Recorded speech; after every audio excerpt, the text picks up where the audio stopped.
कौशल्यादि नारी प्रिय सब आचरण पुनीन पुनीत पति अनुकूल प्रेम दृढ़ हरिपद कमल बिनीत।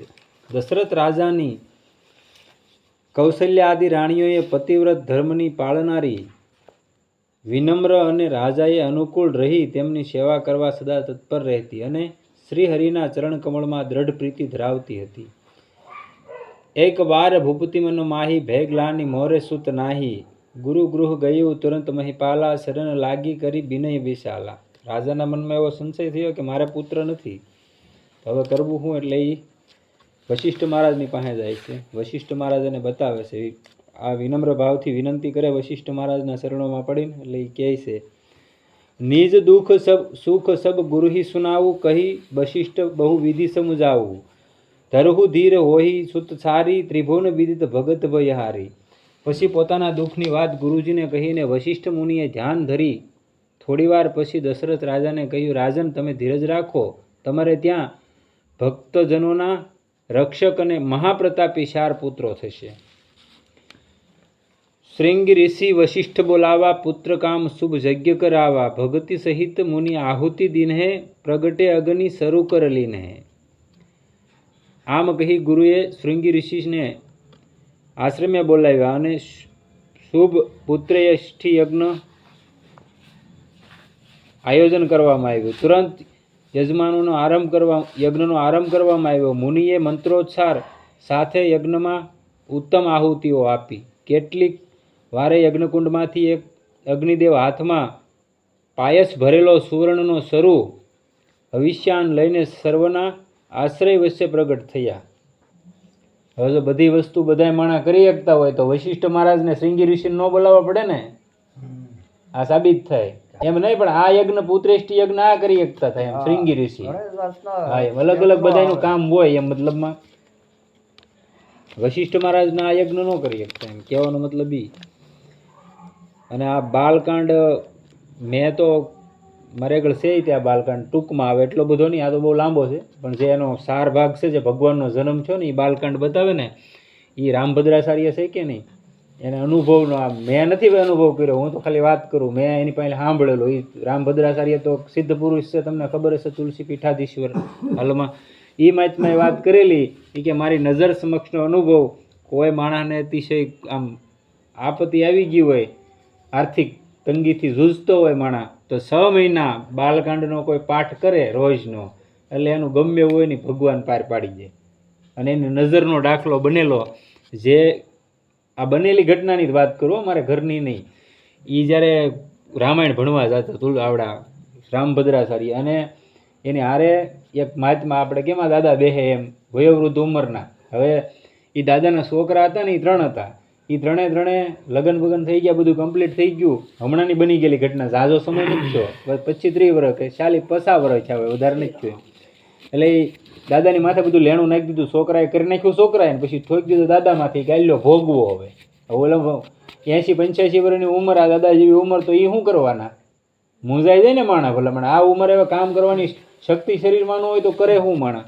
એટલે મૂંઝાઈ ગયા. ને આ રામભદ્રાચાર્યની પાસે રામચરિત માનસ ભણવા જતા જ્યારે એ સમયમાં. એટલે એને કીધું, આ રામભદ્રાચાર્ય મહારાજે કીધું કે તમે એક કામ કરો, ત્યાં હું એ કે બાલકાંડનો પાઠ કરવા માંડો. મારું માનવું છે ક્યાં સુધી કે 6 મહિનાની અંદર તમારું બધું કામ ભગવાન પાર પાડી દે. એની માથે 9 લાખ રૂપિયાનું લેણું. કેટલું? એ ભાઈની માથે. એ પ્રસંગ કોઈને સાંભળવો હોય ને તો હું તમને પ્રસંગ હોય દઈ. કોઈને એમ કહેતું હોય કે આ ભાઈ ફેંકવા મળ્યો, તો ફેંકવાની વાત નથી. રામભદ્રાચાર્યએ વાત કરેલી છે. આ 9 લાખ રૂપિયાનું લેણું હતું. એ 119 દિવસ થયા. એટલે જે વ્યક્તિ પાઠ કરતા હતા દાદા, એની ધીરજ ખોટી ગઈ કે હવે તો હું 120 દિવસ પૂરા થઈ ગયા, ભગવાન તો જે આવ્યા નહીં, એમ મારું કાંઈ કામ તો થયું નહીં. એટલે રામભદ્રાચાર્ય કે ભૂલ મારે પડી કે તમારે કાંઈ ઘા ન હોઈજો. એટલે એને કીધું કે કેટલા દિવસો છે? કે 119 દિવસ. હજી કે 20મો દિવસ બાકી છે, તમે મૂંઝાવમાં. કે 120મા દિવસે અજાણ્યો વ્યક્તિ 10 લાખ રૂપિયા લઈને આવ્યો અને કીધું કે એટલે તમારું લેણું ભરી ગયો. એ દાદાને બેઠા બેઠા રોતા એમ કીધું કે મારે 9 લાખનું લેણું છે, 1 લાખ તમે પાછા લેતા જાઓ. આ પ્રમાણ છે. કંઈ નથી થતું એવું નથી, પણ માણસને કરતો નથી અને ભરોસો નથી. બાકી ભગવાન પોતે આવીને તમારા કામ પાર પાડી જાય. આ વસ્તુ છે. આ વળી આપણે અહીંની છે ઘટના, કાનપુરની જ તે, આઘાની નહીં. જો વશિષ્ઠ કહું હૃદય વિસારા, સકલ કાજુભા સિદ્ધ તુમારા, યહ વિધિ બાટી દેહુ નૃપ જાઈ, જેહી જોગ જેહી ભાગ બનાઈ. ગુરુ વશિષ્ઠજીએ ધારણા કરી હતી તે મુજબ થયું. એટલે તેમણે દશરથ રાજાને કહ્યું, રાજન તમે હવે અગ્નિદેવએ આપેલ પ્રસાદ વિશાનનો કળશ મહેલ લઈ જાઓ અને તેમાં યોગ્ય ભાગ્ય રીતે પ્રસાદી પ્રેમપૂર્વક સર્વ રાણીઓને વહેંચી જો, તમારી ઈચ્છા પૂર્ણ થશે. ત્યાર પછી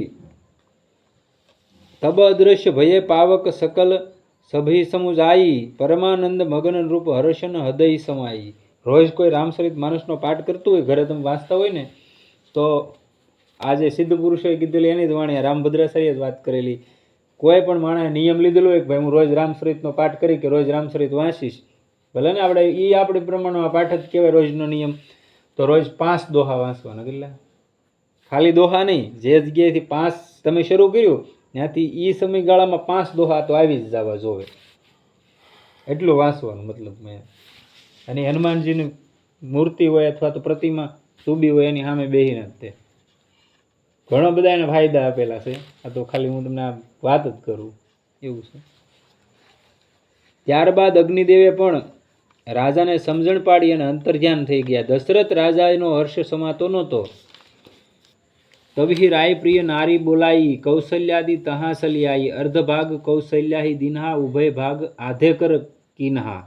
કઈ કઈ કહનરૂપ સો ઉદય, રહ્યો સો ઉભય ભાગ પુની ઉભય, કૌશલ્યા કઈ કરઈ, હાથ ધરી દીની સુમિત્રી મન પ્રસન્ન કરી. આ જે સ્તુતિ છે ને આ બાલકાંડની, એ તમને ખ્યાલ હોય તો બલરામદાસ બાપુ લલાટીની એને જે લાલ પુસ્તિકા બહાર પાડી કે નહીં, એમાં આ સ્તુતિ છે બાલકાંડની, વાંચી લેજો ક્યારેક, બહુ મસ્ત જોરદાર એમ કામ આપે એવી વસ્તુ છે. મહેલે જઈ રાજાએ સર્વ રાણીઓને પોતાની પાસે બોલાવીને પ્રથમ કૌશલ્યા રાણી આવતા રાજાએ પાયસનું ખીરનો અડધો ભાગ કૌશલ્યાને આપ્યો. પછી તેમણે બાકીના અડધા ભાગના ખીરના 2 ભાગ કર્યા. તેમાંથી એક ભાગ રાણી કૈકેયીને આપ્યો અને બાકી એક ભાગ રહ્યો તેના 2 ભાગ કર્યા અને તે રાણી કૌશલ્યાને આપ્યો. કૈકેયીની સંમતિથી રાણી સુમિત્રાને આપ્યો.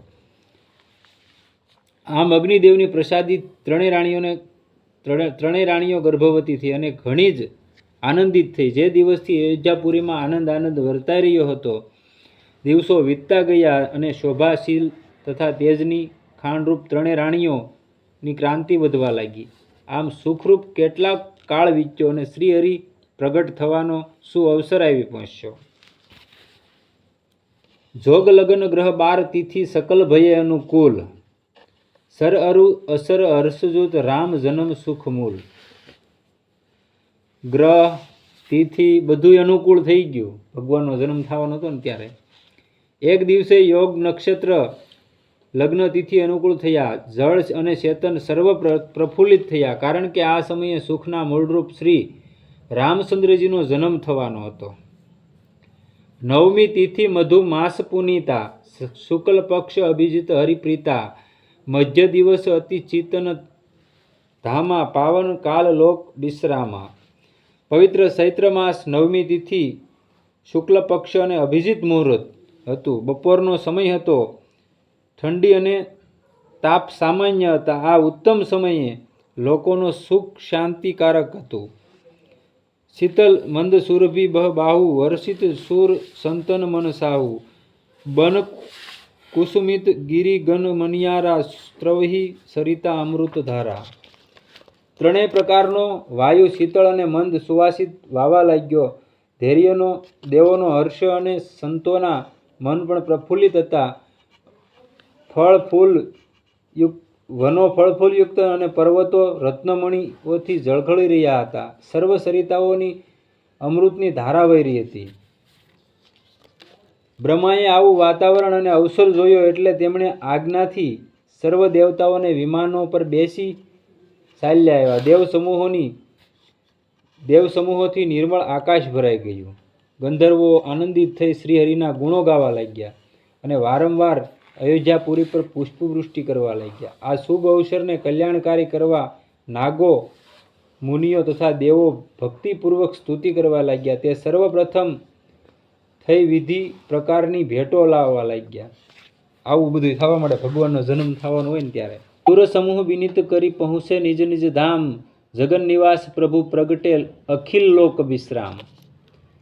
જ્યારે દેવ સમૂહો વિનંતી કરી પોતપોતાના ધામમાં પહોંચ્યા ત્યારે અહીંયા અયોધ્યાપુરીમાં સર્વજનોને સુખ શાંતિ આપનારા જગન નિવાસ પ્રભુ પ્રગટ થયા. ભયે પ્રગટ કૃપાલા દીન દયાલા કૌશલ્યા હિતકારી હર્ષિત મહતારી મુનિમન હરિ અદ્ભુત રૂપ વિચારી લોસન અભિરામા તનુ ઘનશ્યામા નિજ આયુધ ભુજ સારી ભૂષણ બનમાલા નયન વિશાલા શોભા સિંધુ ખરારી. અત્યંત કૃપાળુ દીન દયાળ કૌશલ્યાના હિતકારી પ્રભુ પ્રગટ થયા ત્યારે મુનિઓના મનને મુગ્ધ કરનારા તેમના અપ્રિતમ વિશાર અને કૌશલ્યાના માતા હર્ષ પામ્યા. ખર દૈત્યના દુશ્મન અને પ્રભુ શોભાના સાગર નવયૌવનોને આનંદ આપનારા મેઘ સમાન શ્યામ શરીરવાળા અને વિવિધ આભૂષણો તથા માળા ધારણ કરનારા સારે ભુજાઓમાં આયુધો ધારણ કરનારા અને વિશાળ નેત્રોવાળા હતા. ચતુર્ભુજ રૂપે પ્રગટ થયા હતા. ભગવાનનો જન્મ તો હજી બાકી છે. પ્રભુ આ રૂપ જોઈ કૌશલ્યા માતાજી બે હાથ જોડીને સ્તુતિ કરવા લાગ્યા. હે અનંત, હું આપની સ્તુતિ કેવા શબ્દોમાં કરું? વેદો અને પુરાણો આપને માયા ગુણ જ્ઞાનથી પર કહે છે. શ્રુતિઓ તથા સંતો આપને કરુણા નિધાન અને સુખના ધામ તથા સર્વ ગુણોના ભંડાર કહી ગાય છે. તે ભક્તજનો પર પ્રેમ રાખનારા લક્ષ્મીપતિ ભગવાન મારા કલ્યાણ અર્થે પ્રગટ થયા છે. વેદો કહે છે તમારા દેહમાં રોમ રોમમાં માયા નિર્મિત લોકોના સમૂહો ભરેલા છે. એવા તમે મારા ઉદરમાં રહ્યા આ હાસ્યપાત્ર વસનો સાંભળતા જ વિદ્વાનોની બુદ્ધિ પણ અસ્થિર થઈ જાય છે. અત્યાર સુધીની સર્વિસમાં જેટલા ભગવાનના કૃષ્ણ અવતાર છો, રામ અવતાર છો, જે ગર્ભથી ધારણ કહેવાય કે ભાઈ એને કુખેથી જન્મ લીધો, અત્યાર સુધીની સર્વિસમાં ક્યારેય કોઈની કુખે ભગવાનને એના ગર્ભધારણ નથી થયું ભગવાનનું. એ તો જ્યારે આવે છે ત્યારે ચતુર્ભુજ રૂપે પ્રગટ જ થાય છે. ક્યારેય કોઈના ગર્ભમાં નથી આવ્યા. તેથી બુદ્ધિ ભ્રમિત થાય છે. કૌશલ્યા માતાને જ્યારે આવું જ્ઞાન થયું ત્યારે શ્રી હરિ મંદ મંદ હસવા લાગ્યા અને તેમની ઈચ્છા અનેક પ્રકારના ચરિત્રો કરવાની હતી. તેથી પોતાના પૂર્વજન્મની અદ્ભુત કથા વર્ણવી. માતાને સુખ ઉપજાયું તેથી કૌશલ્યાના પુત્ર પ્રેમમાં વૃદ્ધિ થઈ. માતા પુની બોલી સો મતિ ડોલી તજહુ तात यह रूपा कीजे सुशीलिता લીલા અતિ પ્રિય લીલા यह સુખ પરમ અનુપા. જ્યારે કૌશલ્યાજીની તે બુદ્ધિમાં પરિવર્તન થયું ત્યારે તે પ્રગટેલા શ્રીહરિએ બાળ સ્વરૂપ લઈ રડવા માંડ્યું. હવે ભગવાનનો જન્મ છે. તુલસીદાસજી કહે છે જે ભાવિકો પ્રભુના આ નિર્મળ ચરિત્ર ભક્તિપૂર્વક ગાય છે અથવા શ્રવણ કરે છે તેને અવશ્ય શ્રીહરિના પદની પરમ પ્રાપ્તિ થાય છે. એ અને જન્મ મરણના ફેરામાંથી મુક્ત થાય છે.